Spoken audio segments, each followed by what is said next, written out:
जनवरी 2024 में जो माननीय पूर्व विधायक राजकुमार शाह हैं, ये लालगंज के विधायक रह चुके हैं, उनके भाई मुकेश शाह की हत्या हुई थी। बाईपास रोड में गोली मारकर उनकी हत्या कर दी गई थी। मृतक का छोटा भाई अभी नगर परिषद लालगंज के अध्यक्ष हैं। अज्ञात के विरुद्ध मामला दर्ज हुआ था, कांड का खुलासा किया गया था, उद्भेदन हुआ था। इसमें 7 अपराध कर्मियों को पहले ही जेल भेजा जा चुका है और इसका एक जो सबसे मजबूत कड़ी का अभियुक्त था जावेद उर्फ रेहान, जो बिदुपुर थाना क्षेत्र का रहने वाला है, इसको पुलिस के द्वारा इसकी तलाश की जा रही थी काफ़ी दिनों से।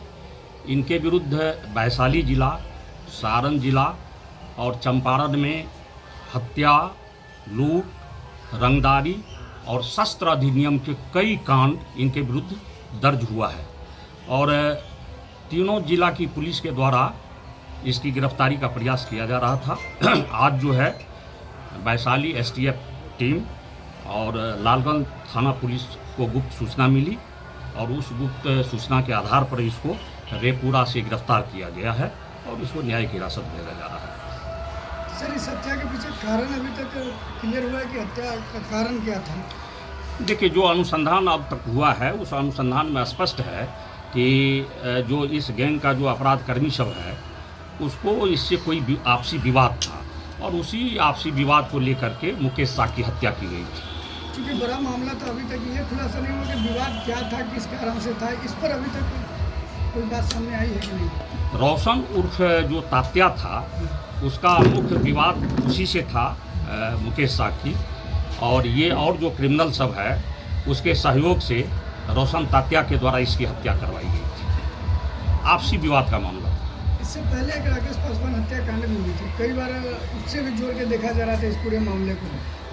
क्या कुछ स्पष्ट हुआ कि उससे जुड़ा मामला है या नहीं है, ये कुछ अलग है या उसी से जुड़ा? नहीं, वो जो मामला है राकेश पासवान की जो हत्या हुई थी उस हत्याकांड में भी इन लोगों का नाम था, रोशन तात्या का हाथ उसमें भी था। वो तो पैसा लेकर के हत्या करने का काम करता था, तो वो जो घटना है राकेश पासवान की हत्या, उसमें वो मैंने पैसा लेकर के उसकी हत्या करने का काम किया था। वजह अभी तक क्लियर नहीं हो पा रहा है कि किस वजह से ये हत्या हो रही है। नहीं, बिल्कुल क्लियर है। हम तो बता रहे हैं, जो मुकेश शाह की हत्या हुई है, इस हत्याकांड का वजह वही है कि मृतक मुकेश शाह और जो अपराध कर्मी जो अभी जेल में है रोशन तात्या, उसके बीच आपसी कुछ विवाद था। उसी विवाद को लेकर यह घटना किस तरह का विवाद, क्या कुछ ये स्पष्ट नहीं हो पा रहा? अब वो सारा चीज़ अभिलेख का चीज़ है, रिकॉर्ड का चीज़ है, वो सब चीज़ रिकॉर्ड में आया है और माननीय न्यायालय के समक्ष हम लोग उसको प्रस्तुत कर रहे हैं। सर, ये जो अपराधी धराया है किसी और का नाम बताया है या ये आखिरी अपराधी है इसका? अभी हम लोग इससे पूछताछ कर रहे हैं। नहीं है, उसके पास जो एक मोबाइल था वो सिर्फ एक मोबाइल बरामद हुआ है, तो मोबाइल के आधार पर भी हम लोग देख रहे हैं आगे इसका किससे कहाँ क्या बातचीत होती है और क्या इनका है। पुलिस कब से तलाश रही थी सर? हत्याकांड के बाद से, जब भी मुकेश शाह की जब हत्या की गई थी उसी समय से इनकी तलाश पुलिस को थी। इस पर कोई इनामी नहीं था? इनके विरुद्ध जो है सो 25,000 का इनाम भी घोषित किया गया है डीआईजी सर मुजफ्फरपुर के द्वारा। तो ये इनामी अपराध कर्मी है और अभी भी नगर थाना वैशाली एक और केस लालगंज थाना का भी है जिसमें ये वांटेड है। सारे केसेस में इनको हम लोग रिमांड करेंगे। क्या रेपुरा में जो ये लोग अभी पकड़ा है, यहाँ भी कोई अपराध की योजना बन रही थी कुछ ऐसा? पूछताछ हम लोग कर रहे हैं, अभी खुलासा नहीं हुआ है, पूछताछ कर रहे हैं। मुकेश शाह हत्याकांड के शूटर है या सरगना का कोई सदस्य है? देखिए, सब तरह की भूमिका निभाई गई है।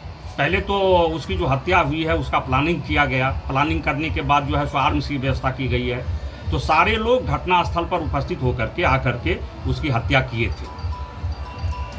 इसकी महत्वपूर्ण भूमिका रही है इस हत्याकांड में।